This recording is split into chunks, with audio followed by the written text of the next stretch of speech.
The Daily Brad Devotions. Today's reflection with Pastor Jeff Eliscopides.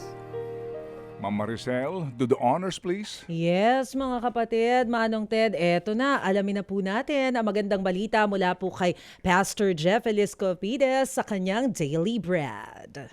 Good morning, Pastor Jeff. Good morning, Ted. Good morning, Mase. Magandang umaga sa ating mga taga-subaybay. Tayo po ngayon ay mag-share na ng ating word for the day, the Word of God. Amen. Good morning muna kay Brian Peck, namig ko kahapon, at si Marge Hardiolin. Thank you so much for taking care of our group last night. Pag-usapan po natin yung pakiramdam natin minsan na insecurity. Tinatawag to insecurity kasi minsan tahimik lang to. Hindi natin to sinasabi out loud, pero sa isip natin may mga tanong tayo. Am I enough? Bakit parang mas successful yung iba? Bakit parang mas magaling yung iba? Bakit mas blessed ang buhay ng iba? Bakit hindi tulad ko? Parang ako yung nababalagoong. And before we knew it, we start measuring na yung buhay natin gamit yung panukat ng iba. Yung social media po, hindi pa naman nakatulong. Lalo ito po, panayang browse natin, nakikita natin sa nagbakasyon, nakikita natin ano suot, ano kinakain.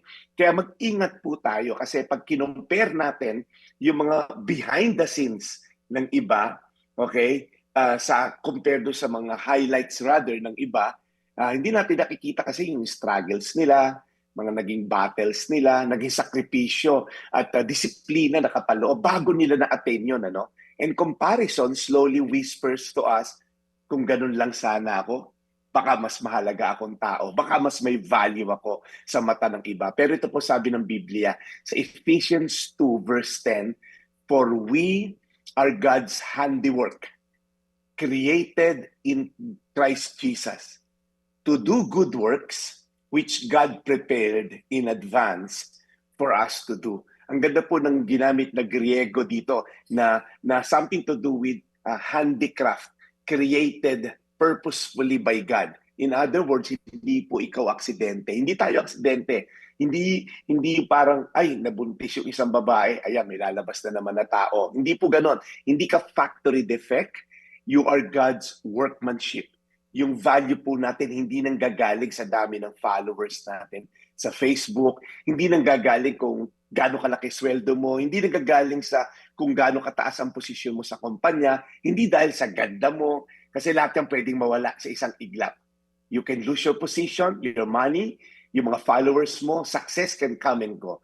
Pero as I end, remember, yung identity po natin is rooted in Christ. At pagka ganun po, siya po kasi never changes. He remained the same yesterday, today, and forever. So, kay Kristo, you are loved, you're accepted, you're forgiven, you're chosen, you are redeemed by the precious blood of Christ. At ultimately, you were created with a purpose. So, tanungin mo, saan ko ba madalas kinukuha ang sense of worth and value ko? Sa approval ba ng tao? Sa or sa identity ko galing sa Diyos na ako'y isang handiwork o craftsmanship ni God. Ephesians 2:10, let me end. "For we are God's handiwork, created in Christ Jesus to do good works, which God prepared in advance for us to do." Tayo po'y manalangin. Panginoon, salamat po dahil sa kabila ng maraming problema ng aming bansa, nagkakaroon din kami, Lord, ng problemang internal. Napakiramdam namin minsan, hindi sapat ang aming kakayanan, hindi sapat ang aming value. Pero Lord, salamat, dumating ka 2,000 years ago upang mamatay sa krus ng Kalbaryo para kami tubusin. And that alone is a statement na kami mahalaga, kami mahal mo, at kami may purpose dito sa buhay. Salamat po sa panibagong araw to live out our purpose in Jesus' name. Amen. Amen. Salamat po sa araw na ito at salamat sa mensaheng hatid ng aming The Daily Bread. Thank you, Lord, sa blessing na ito. Amen. Brad Jeff, salamat na marami sa iyong paalala. Focus lang tayo sa kanya-kanyang pagmimisyon at magtiwala sa ating kakayahan na labanan. Ang korupsyon. Hanggang doon na lang ako. Labanan. Sige. So, Brad, nasaan ka? Nag-staycation lang muna tayo at Kaya meron lang pala. tayo. Akala ko Konting pahinga. Akala ko nagpapa-extra ka rin ng tuhod mo. Ay, hindi. Malakas-lakas ang tuhod ni Pastor Jeff. Hindi yan madudula sa shower. Nagpipickleball pa tayo, Brad Ted. Kailangan natin.